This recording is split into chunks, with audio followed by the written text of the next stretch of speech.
వర్షాకాలం నేపథ్యంలో పశువులకు గాలిగుంటు వ్యాధి సోకకుండా పాడి రైతులు తగు జాగ్రత్తలు పాటించాలని పశుసంవర్ధక శాఖ డిప్యూటీ డైరెక్టర్ ప్రసన్నాంజనేయులు పేర్కొన్నారు.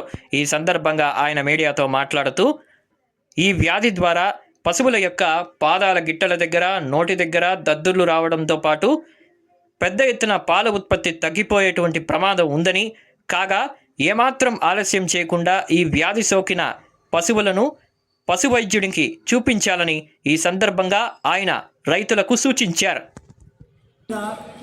డాగ్స్ ఎక్కువ వేరే డాగ్ కరిచినప్పుడు కానీ లేకపోతే ఒకదానికి మనకి మనుషులు కరిచిన మనుషులకు కూడా వచ్చేదానికి అవకాశం ఉంటుంది రేబీస్ అనేది.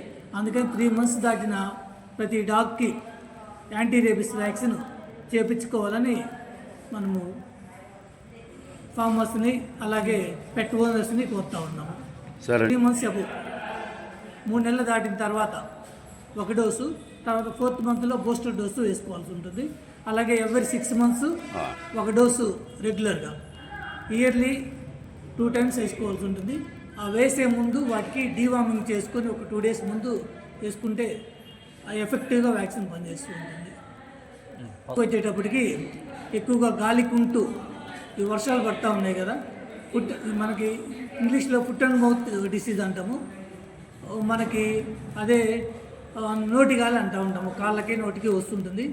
ఇది వచ్చి గవర్నమెంట్ ఆల్రెడీ లాస్ట్ మంత్ అంతకుముందు కూడా వ్యాక్సిన్ ఫ్రీగా అప్లై చేసింది.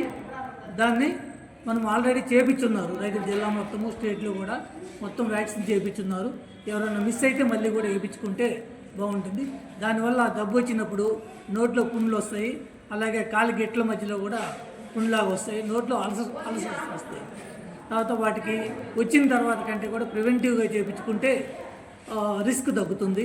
వచ్చిన తర్వాత ట్రీట్మెంట్ అంటే అది టైం పడుతుంది, దానితో మళ్ళీ పాలు కూడా తగ్గిపోతాయి, ఎనిమల్ బాగా వీక్ అయిపోతుంటుంది.